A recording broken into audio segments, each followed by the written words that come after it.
So I went in there and felt really overwhelmed, and I felt like I wasn't connecting to people, and I felt that if I explained about myself, how I communicate, that maybe they would be a bit more understanding. And I'm diagnosed with ADHD. For me, I also think I might be on the autistic spectrum, which I was never going to get assessed, but I think I might look into getting assessed now.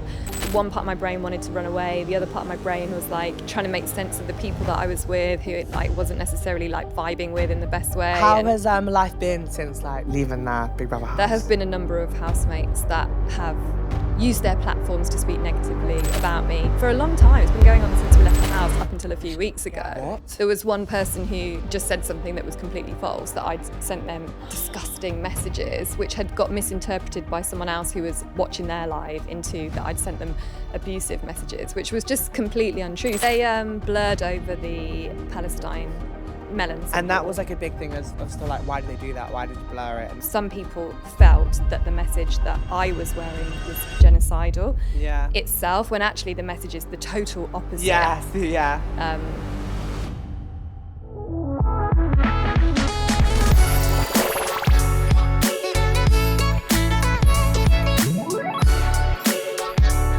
Hello everyone, and welcome to another episode of Spill with Will. Make sure you subscribe before you start this episode. Today I have Ali on the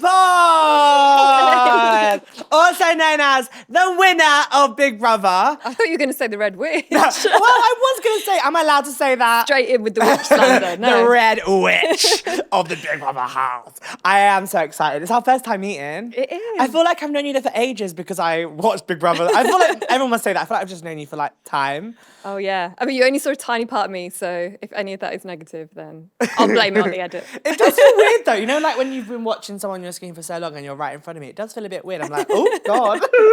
That's Ali from Big Brother. I feel the same because I was watching your makeup tutorials and then seeing you in real life. I'm like, wow.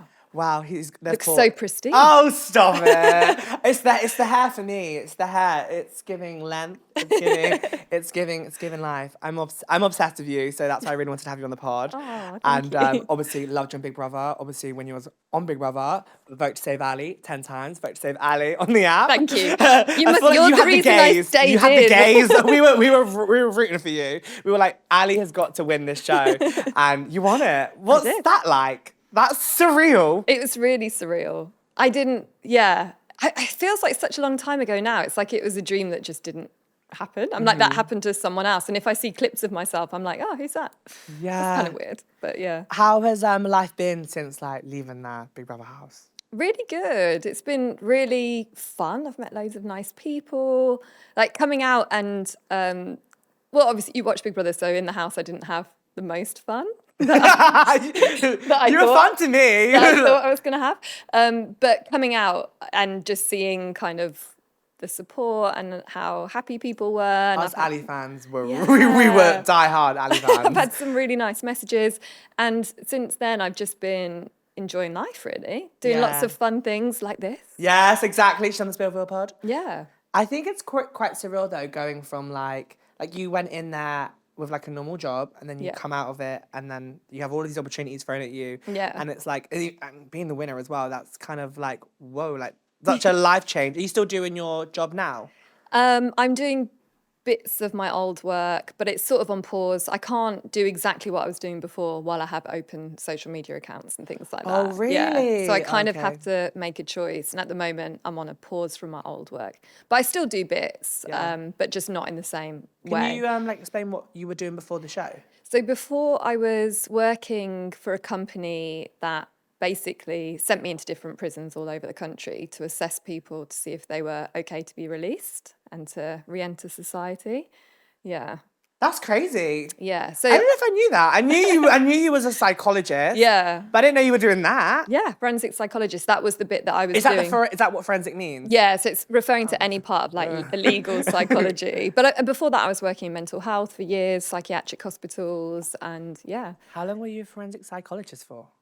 So it's all I've ever done. I was training and studying for about 10 years. And all in all, from leaving kind of sixth form, I guess about 20 years. But in different, in slightly different roles, but within that field of like mental health and criminal justice for about 20 years. I'm quite amazed by that. That's like quite an amazing, like I don't know many forensic psychologists. Like, I've never bumped into one. That's because we don't usually go on Big Brother. We're normally hiding and keeping a low profile. Yeah. What's I don't know if you can speak about it, but like, have you had is there like a story you can speak about like while working? Like, you must have met some like crazy people, like.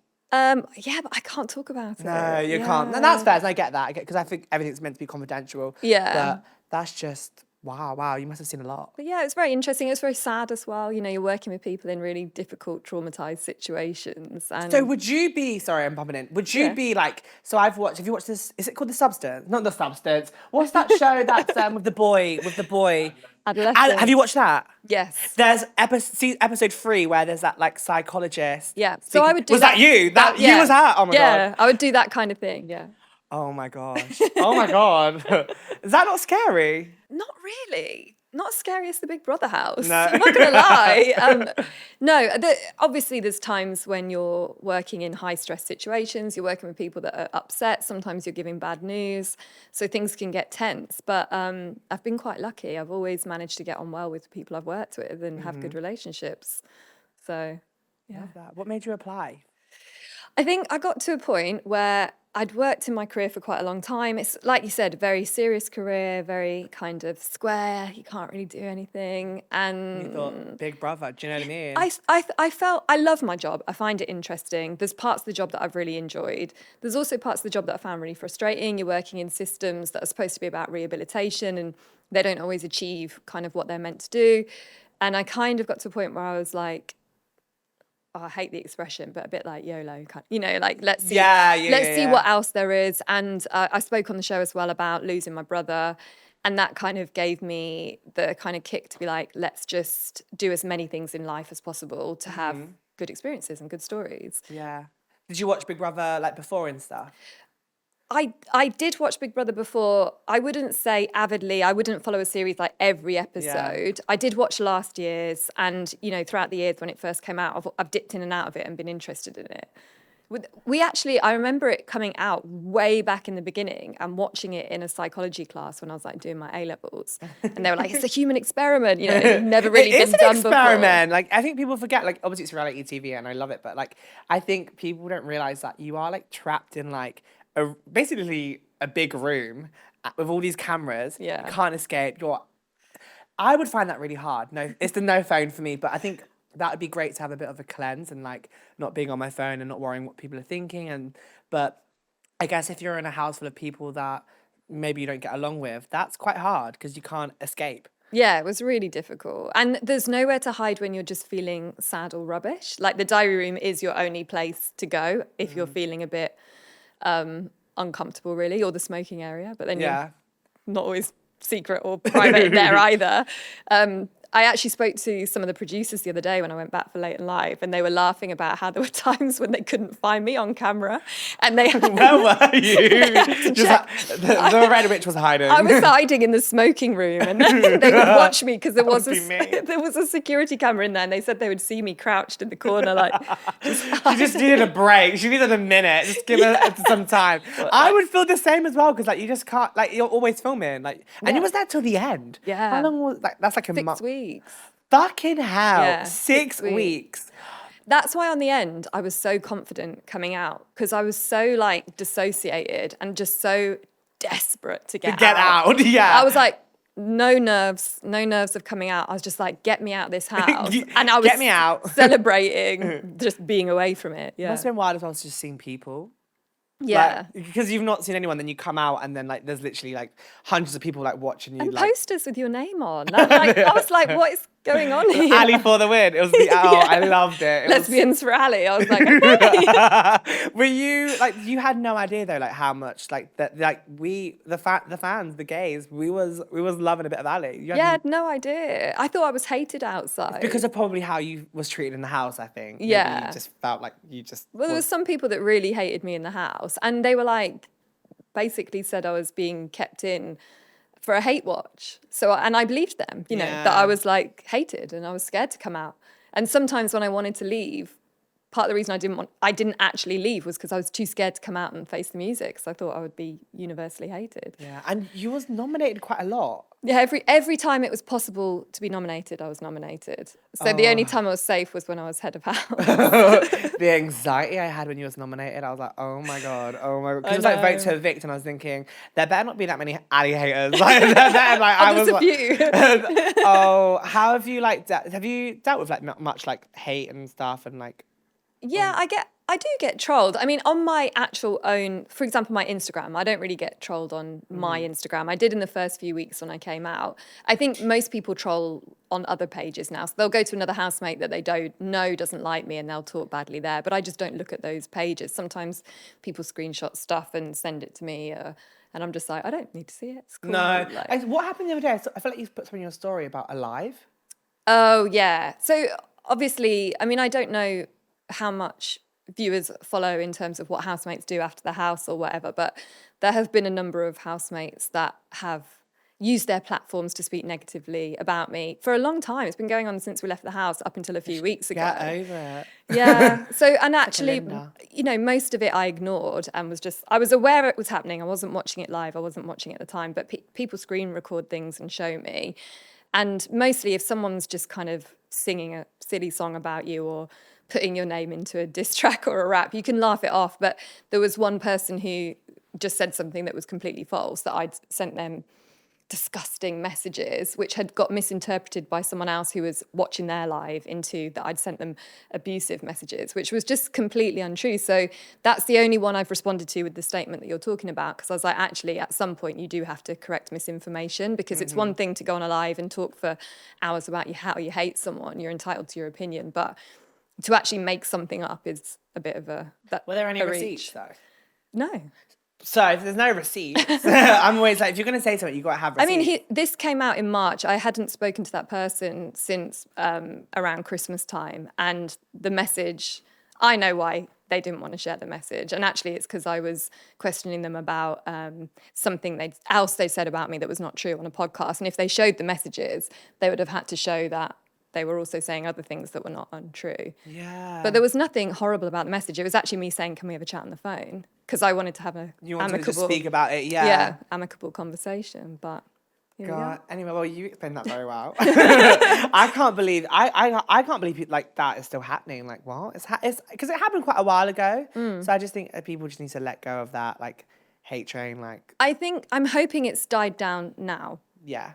But now we're having this conversation, so it might trigger. No, I just brought it. No, I remember seeing it, and I was like, wait, let me just ask about it, because I remember seeing it on your story. I mean, it's been incessant, and it hasn't been one person. It's been 4 or 5 housemates incessantly since we left the house, talking badly. Leave my girl alone. Leave her alone. You're living your best life. I'm just a girl. Yeah, you're just a girl. Just trying to enjoy life and move on. I want to talk about your neurodivergent. Is it neurodivergent? Yeah. Is it? So I because I don't really understand. I understand it. Yeah. I don't understand it fully. So Yeah. because I know you came into the house and you probably didn't realize that you'd have such a impact when it comes to, like, you really did raise awareness about neurodiversity, because I don't think many people knew what it was. Yeah, and I think that's something that really surprised me coming out, how many people had sort of picked up on that and received it.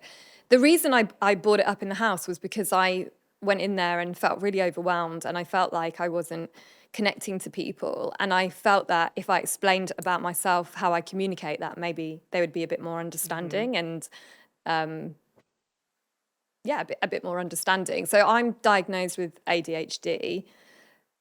I feel like I got that wrong for a moment then. My brain just glitched. But I'm diagnosed with ADHD. Cheers to that, Sage. Cheers. Cheers to that. Which is just, you have your neurotypical brain that the world is designed for.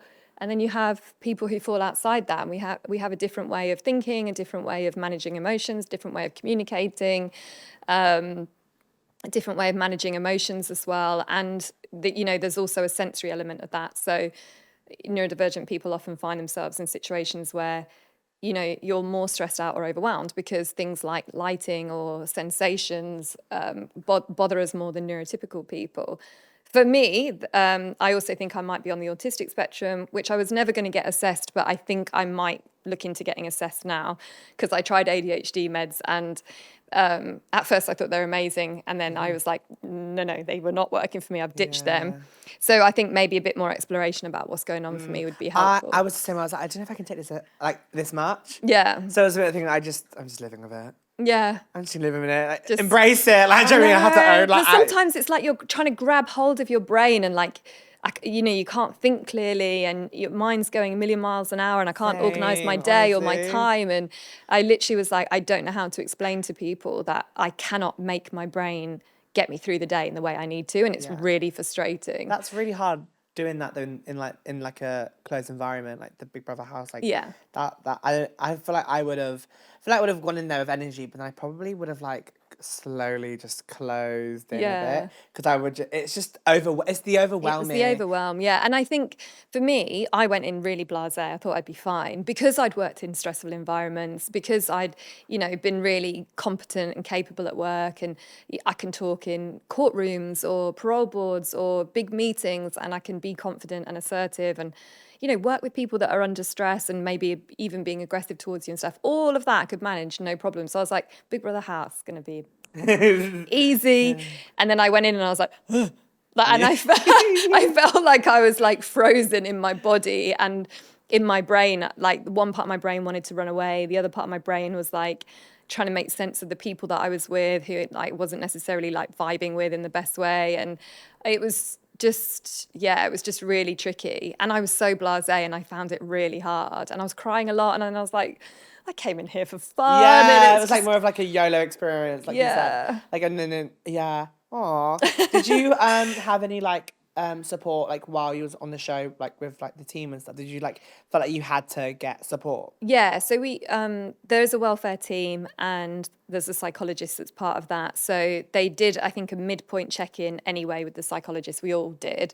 So you go into the diary room and you take off your mic and you get an iPad and you chat with the psychologist. So I did that a couple of times. Exclusive? Yeah. What? So I did not been told this yet. Yeah, so well, they say you're off mic, but there's mics in the room and they say that they're not listening to you. I don't. They definitely are. Yeah, they're like, oh, is Ali going to actually evict herself? But yeah, so I used that a couple of times. The time where I tried to leave in the beginning, I had like an hour with Big Brother himself, which is what they aired. They said Ali's been in the diary room for an hour, but I also had an hour with the psychologist as well.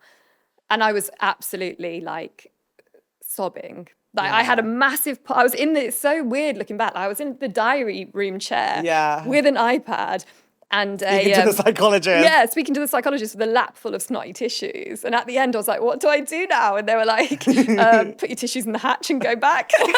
put your name badge on. And I was like, okay. Like, you come out feeling really daft because you've said you're going to leave and then you're like back in the house.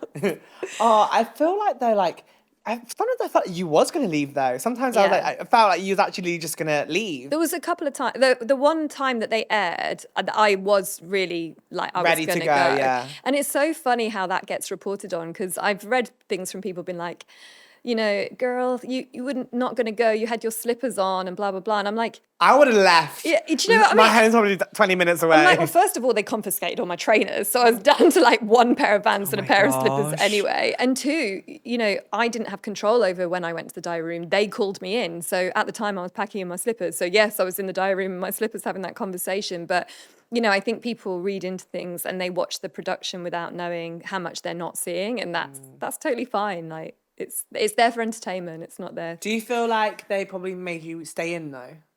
Yeah. I think had it been easy to leave, I would have gone. Like if you're locked in. Had there been a door that I could have popped out of, I would have done. Yeah. In that moment, because I was really determined to leave. But they were really supportive and they were really lovely.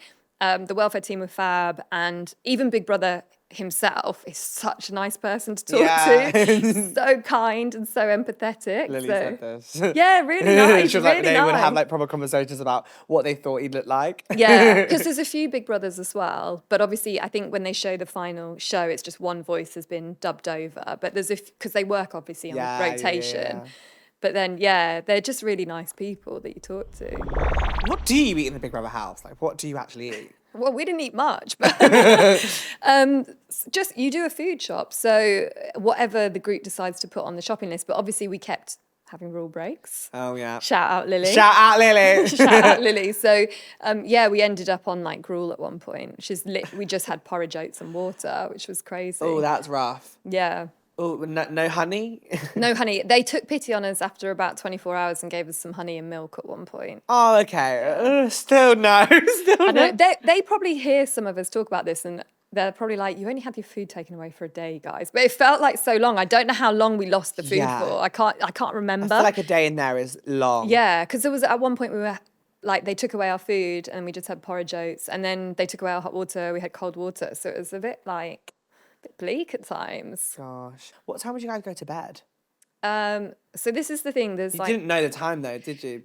We did, because there was a clock on the oven. And obviously the guys that were praying had clocks so that they would know when to pray. So we did know the time. You knew what the time was. Oh, that's good. But it really depended. Be any time between like 1, 2 a.m. to 4, 5 a.m., depending on what's happening. Yeah. And they would keep the lights on.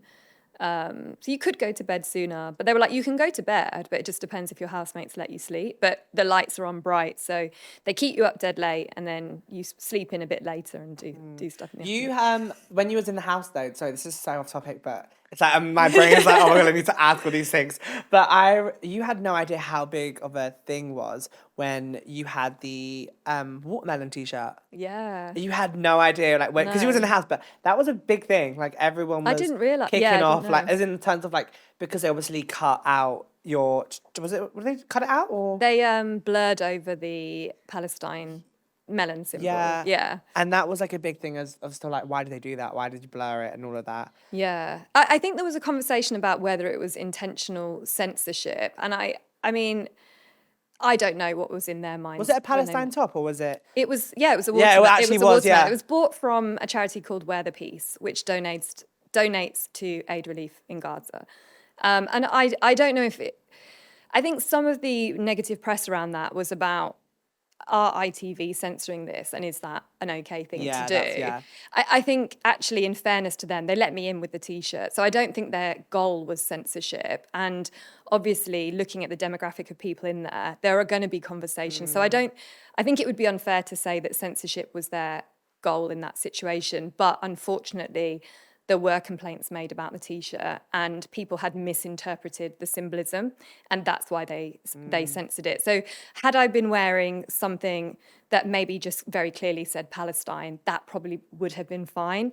But because of the way it was arranged, some people felt that the message that I was wearing was genocidal itself, when actually the message is the total opposite. Yes, yeah. And I think in for ITV or Big Brother, they have a duty to make sure that whatever message is put out is one that is fair and meaningful, and also that reflects my views. And obviously, I'm not pro-genocide of anyone or anything. My message is that I stand in solidarity with Palestine. That should be very clear.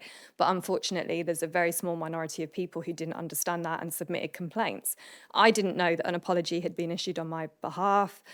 And I didn't know why the T-shirt was removed. And I didn't know had been censored until I left the house. And when I've only been asked, it's really interesting you asked me, because I've only been asked by one other person about that T-shirt since I came out the house. And at the time I answered the question, I didn't really know what they were talking about, because it was the Monday and I'd been evicted on the Friday, and you get a very brief press overview.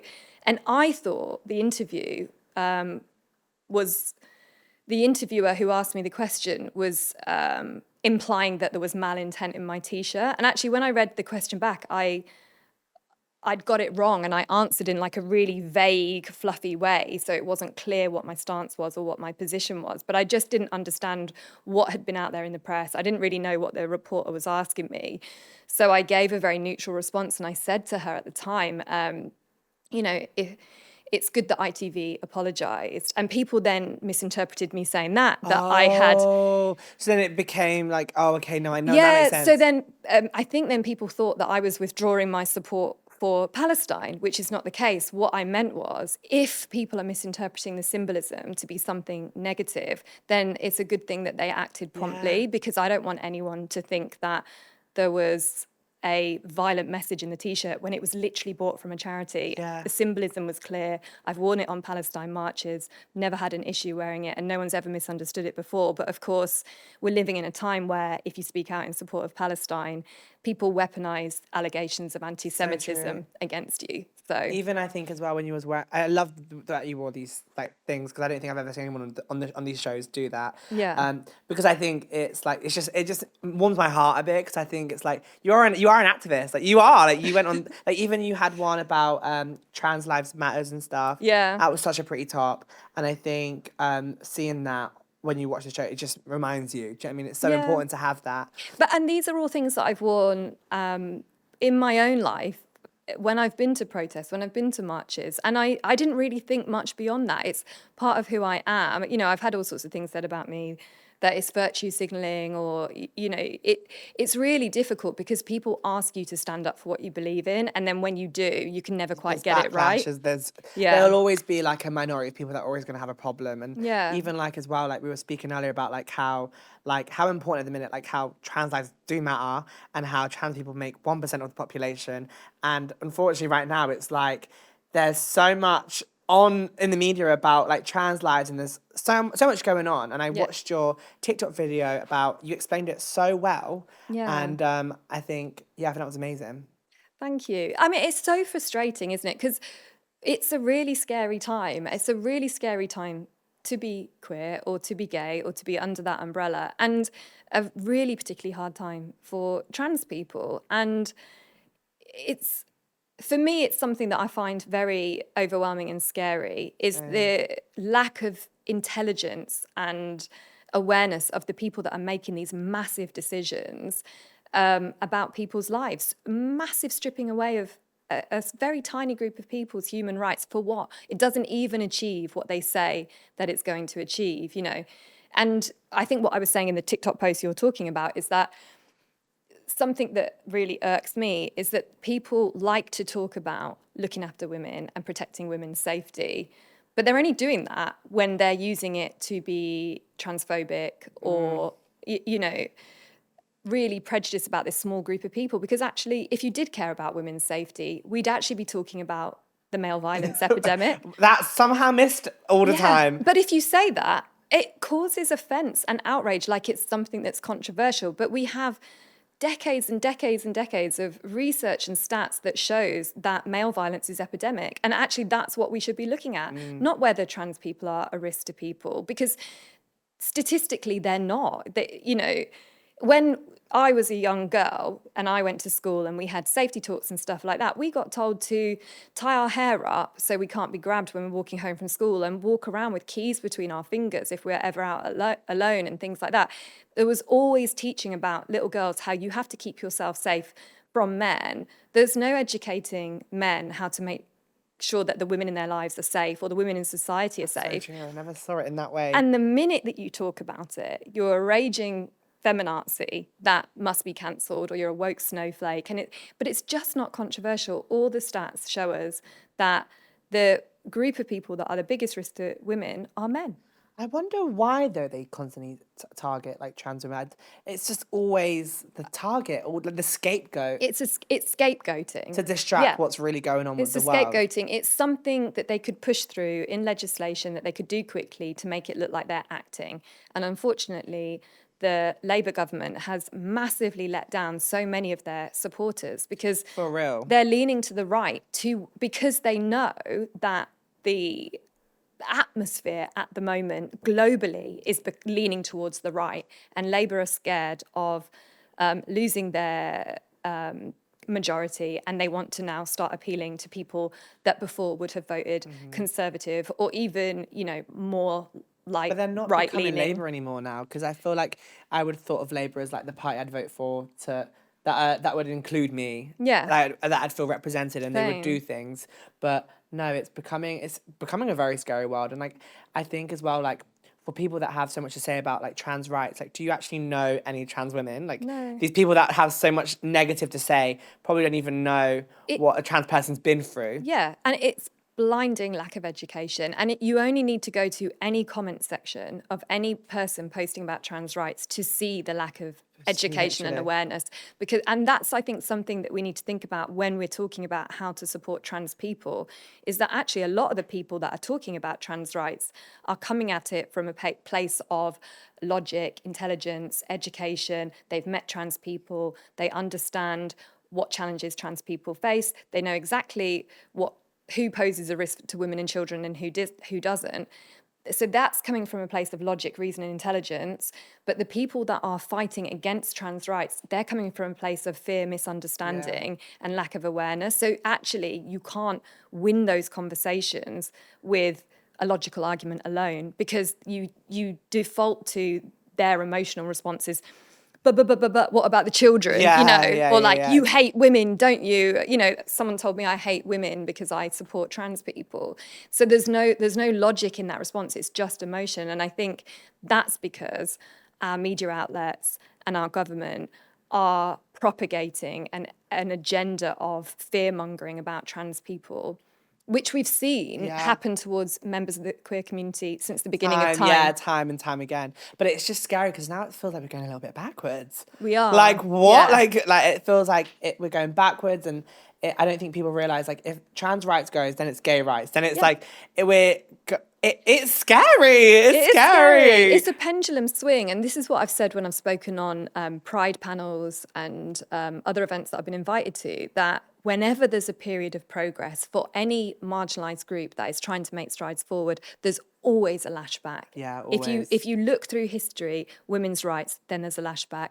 These things will come. And that's why at the moment it's so important to stay vocal and to stay unified, I think, as a community, because the queer community are really good at coming together and pushing forward. And we will push forward again, but it's how do we navigate this, like, growing oppression of the right is really, really difficult. Gosh, you're so good at talking. You're so good. I feel Sorry, I got a bit passionate then. What show would you love to do? Is there like a show that you'd love to do? Big Brother All Stars. It's funny. Again, when I was back at Late and Live, some of the producers were saying how people always tell them to do an All Stars, and they're like, "We've only been back for a few seasons. Like, we don't have enough winners. We don't have enough winners yet to fill a house since it's been on ITVX." So, I mean, never say never. I keep saying that all the time. Yeah. That feels like my get out of jail free card. I would like to do, but I'm not a celebrity or a big enough celebrity enough to do it. I would do I'm a Celeb. Get me out. Oh, you'd be good. You think you'd be good? Yeah, parachute me into a jungle. I'll eat some bugs. Why not? I feel like you'd last well. You would. I think because for me, even if I was in hell, I'd just do it anyway. Yeah. Do you know what I mean? I mean, I think if you've done the Big Brother house, you can do anything. Yeah. That house looks like hell. I was going to make a really inappropriate joke, but I stopped myself. What were you going to say?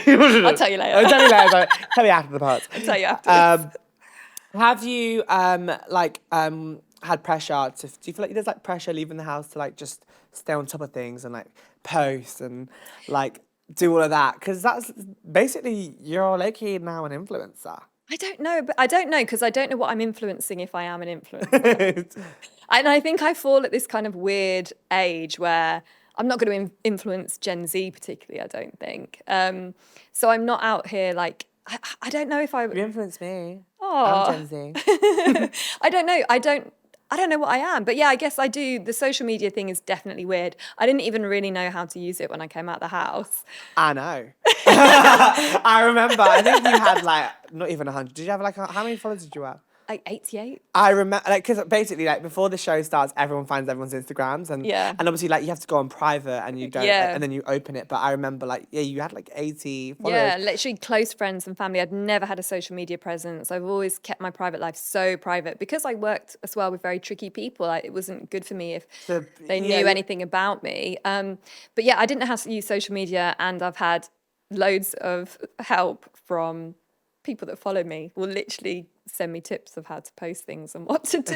I didn't even know how to post a link. People were like, where'd you get those trousers from? And I was like, I don't know how to show you where I got them from. And then someone had to tell me you can actually post a link. Yeah, you can do a link and on Instagram. answer the question. I was like, Okay. I would love a get ready with me. That's a personal request. Yeah. Like a get ready with me makeup story time. Love it. I love a makeup get ready with me. I love it. Do you know, I feel really awkward talking about makeup and stuff because I feel that I'm just not very good at it. So like You when are good at makeup. so when when you people- walked in, I was like, select the hair, the outfit, the makeup. I was giving Jessica Rabbit. I was like, I have to say I did have some help with my makeup on the way in. did you? Yeah, okay. I had a well, you have a chaperone when you're in the hotels. Oh, and okay, you're yeah. in hiding. And my chaperone happened to be really good at makeup, and she did my did makeup that. for me. No freaking way. So I can't even take credit for that. I didn't have any fake eyelashes. Before I went in Big Brother, I didn't even own an eyeshadow palette.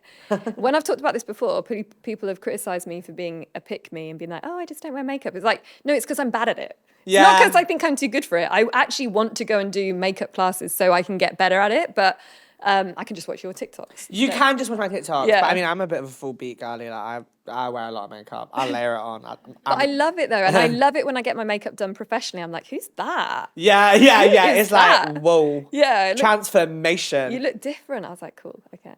But yeah, maybe I'll do get ready. Did you do your? I feel like if I was in the Big Brother house, I just wouldn't do my glam. Like fuck that. Well, there was nothing else to do though. Oh, okay. So you would do a little bit of makeup. Yeah. So I think part of the thing for me was that my life before, if I'm just going into hospital or prison, who am I doing my makeup for?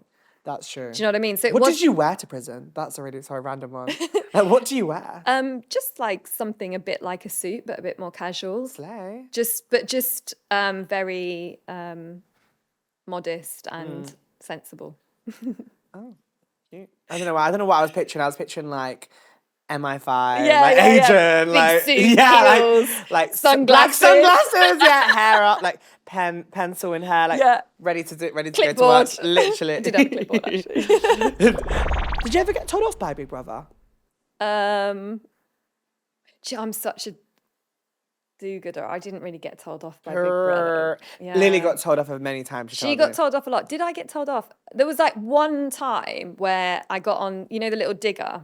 Yeah. And I was riding it around the garden instead of doing the task. So actually, I think they showed like a couple of seconds of it, but I was actually just driving around for ages when we were meant to be doing the road task. And the voice just came over the tannoy being like, Ali, get away from the digger. And I was like, I'm sorry. Like you go into like proper child mode. Oh, and I did do a rule break. So I did have to stand up and apologise. But I talked about nominations. Yes. Yeah. Oh, have you watched it all back then? I've watched a lot of it. I've not watched any of the Late and Lies, only because there's just so much hours of TV. So much. That was every day. And I wasn't going to watch the show, and I didn't watch it when I first came out. And then I watched most of it over Christmas because people kept saying things to me, and I was like, let me have a look then, because I want to see what they've included and what they haven't. Yeah. Did you find it hard to watch back, or was it like fun to watch? Like, oh my God, I actually was on telly.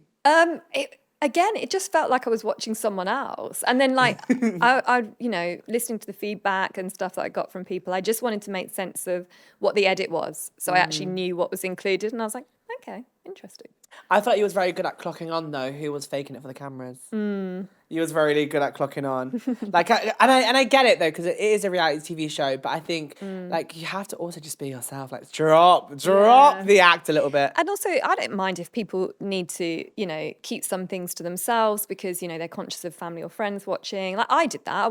There was certain subjects that I would not have talked about in the house at all. And I was very aware of that, thinking of my mum and dad are watching. And there were things that Big Brother tried to push me to talk about, and I absolutely refused in the diary room. Things, well, because I'm 39, right? So asking me about things I might have done when I was younger, in my 20s, and I just was like, I'm not talking about party lifestyle and stuff from back, 20 years ago. But yeah, so I understand that people want to keep some things to themselves. The bit that I struggled with was just, you think someone's your friend, and then they're being a bit dismissive towards you 1 minute, and then the next minute you're hearing them giving like a nice guy talk about something else. Like it was the back and forth and the up and down. I didn't like that. And I just don't like engaging with people that I know don't like me and then are being a bit not authentic. I'd much rather if someone doesn't like me, they just told me. I'm like that as well. I'm very straight up. I'm like, I'd rather just let you know if we're not vibing or not. Yeah. And when you can't get away from it, it's like, you're like, be yourself, do what you need to do, but maybe don't keep bringing it over to me or the group, because it's just not fun when you're around people that are not being authentic all the time. I can imagine. Yeah. And you could clock it straight away as well. Yeah, and then you have this like out of body moment where you're like, do I just participate then? And now we're in a soap And now. scene. Yeah, we're in a soap. We're not in a reality TV show anymore. But so, love life. Tell me what's going on. I need to know all the juicy love life. I love how you sang that to sneak that question in as well. Obviously, it's awkward because we know that there's someone with me here behind the camera. Hey, girl. Hey. Yeah, I've got a girlfriend. Ooh. Yeah. New girlfriend. Yeah. How did you guys meet? Oh, we've been friends for years. Oh, so relationships do work. Yeah.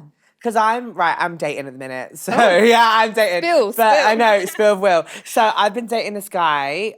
We met, oh my God, help. I keep bringing it up and he definitely watches the pod. Fucking hell. He's like, wow. Yeah, I know. I'm not obsessed. me. It's just a podcast to talk about shit in my life. And Ali's here to help because she's a psychologist. I'm here. So I'm dating this guy. We were friends. We were friends.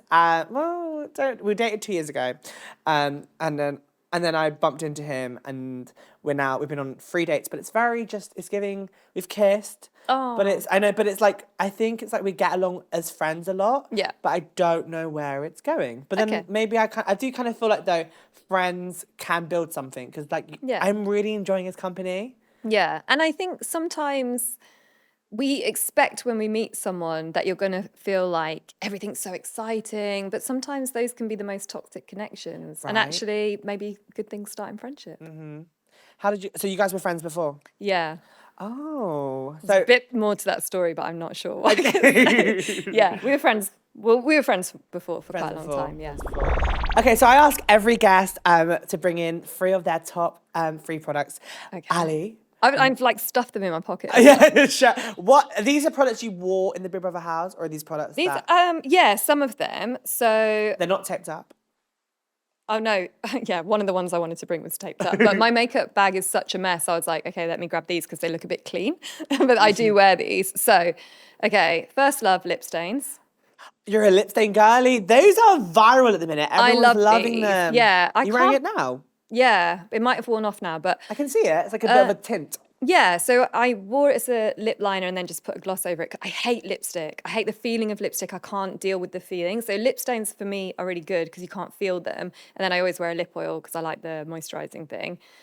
So is it Sashu? Is that how you pronounce it? Yeah, Sashu. Yeah, in colour pinked.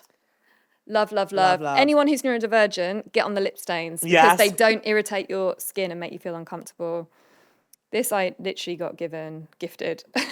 From who? It was in like a goodie bag from a Women's Day event. It's an MUA Makeup Academy Hydra Juice peptide, can't even say it. Peptide lip oil, and it's really hydrating. I love a lip oil. It's really nice. So I don't like lip glosses, but I love lip oils. I love a lip gloss, but you have to commit. Yeah. That's the problem. Like, you have to commit. Commit to the retouches. I know someone that does gloss and she does a lip gloss and all of it every 30 minutes and it's annoying.